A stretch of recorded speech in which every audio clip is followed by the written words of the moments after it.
That's the real magic of Apollo Creed. He's the dream version of a heavyweight champion. He was the best of the best, which leads us to wonder how he would have fared in his absolute prime against Clubber Lang from Rocky III and Ivan Drago from Rocky IV. If Apollo Creed had ever stepped into the ring with Clubber Lang during his prime, it wouldn't just be a fight. It would be a full-blown masterclass in why boxing isn't about who hits hardest, but who hits smartest.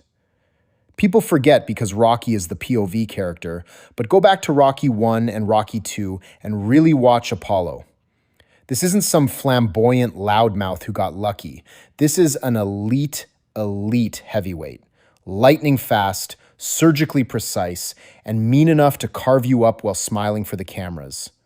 Apollo at his peak was the kind of fighter who made other champions look like they accidentally wandered into the wrong building. Clubber Lang, for all his raw power and feral energy, would be walking into a chess match carrying a sledgehammer, convinced that brute force alone could solve all his problems. Clubber's only real strategy was overwhelming aggression. He charged forward like a runaway train and relied on the sheer shock value of his power to break opponents mentally before he broke them physically. Against most fighters, that worked. Against Apollo Creed, it's suicide. Apollo's entire style was built to dismantle guys like Clubber. Big punchers with no patience, no ring IQ, and cardio that looks impressive for a round or two before collapsing the moment the fight turns into a marathon.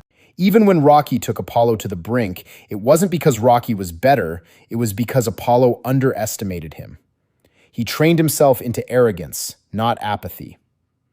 Against Clubber, there would be no showboating, no playing around, no "I'll finish him when I feel like it." Clubber Lang is the exact type of fighter Apollo spent his whole career humiliating.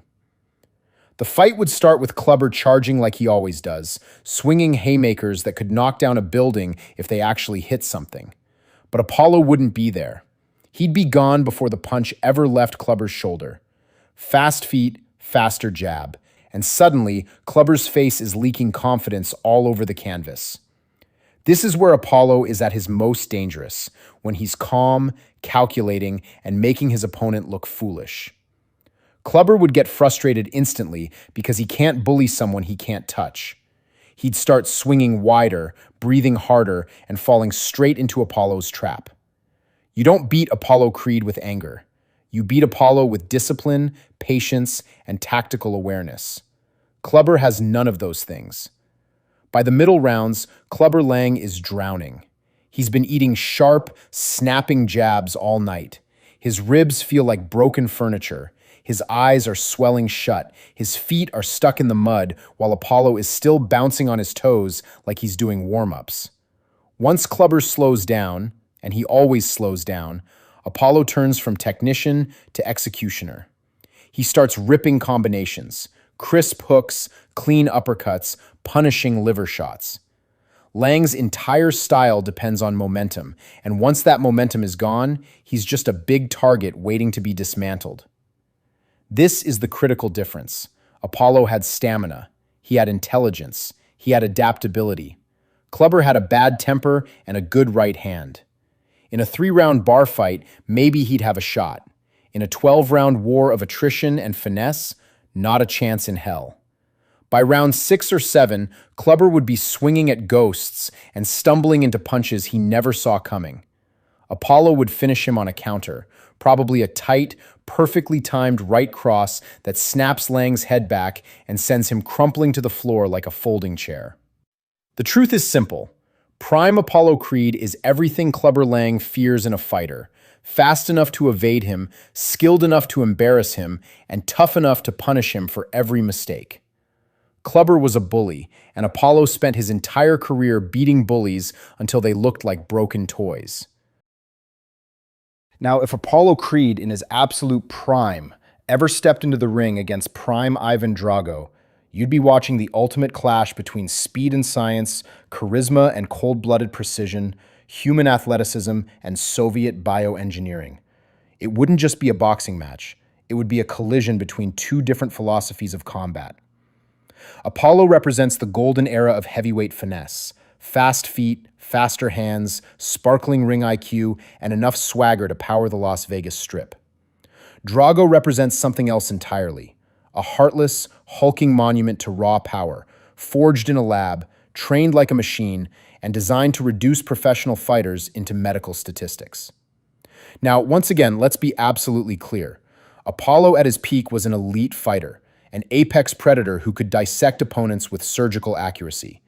He has the speed to avoid the bombs, the experience to frustrate Drago, the footwork to angle out of danger, and the tactical intelligence to exploit weaknesses that a blunt force fighter like Drago doesn't even know he has. But here's the problem. Drago is not a blunt force fighter.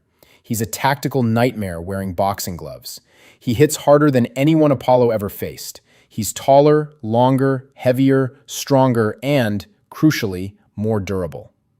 His jab alone carries the kind of force most fighters reserve for their crosses. And if Drago lands clean, even once, it's not just a good punch, it's a career-altering trauma. This isn't Clubber Lang's wild aggression or Rocky's brawling heart. This is a Soviet sledgehammer attached to a world-class athlete who barely seems to feel pain. Apollo's biggest advantage would be the first few rounds. His speed, rhythm, angles, and movement would keep Drago off balance. This would look a lot like the opening of his fight with Drago in Rocky IV, but with a crucial difference. Prime Apollo wouldn't showboat. He wouldn't dance around like a Vegas act. He'd be focused, sharp, and respectful of the danger in front of him. He'd score points, frustrate Drago, and make the big man chase shadows. For a moment, it might even look like Apollo is running away with it. But the inevitable always comes due. Drago adjusts. He always adjusts. He's not just a monster, he's a monster trained by scientists, data, and relentless discipline. Once he times Apollo's entries and exits, once he finds the rhythm, once he cuts the ring properly, the fight changes. Drago's reach starts to matter. His power starts to matter. The ring shrinks. Apollo's space evaporates. And the moment Apollo can't move as freely, be it from fatigue, accumulated damage, or a single well-placed punch, the advantage swings violently in Drago's direction. Could Apollo avoid Drago's power for 12 rounds? Theoretically, yes. Realistically, very unlikely. Apollo is fast, but not unhittable. Drago hits once, just once, and everything changes. Apollo can recover from normal punches.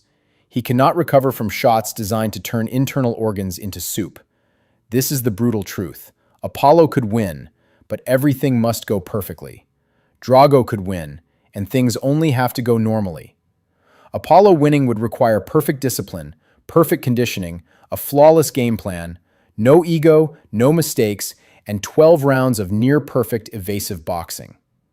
Drago winning requires one mistake, one mistimed exit, one poorly judged angle, one punch Apollo doesn't fully see.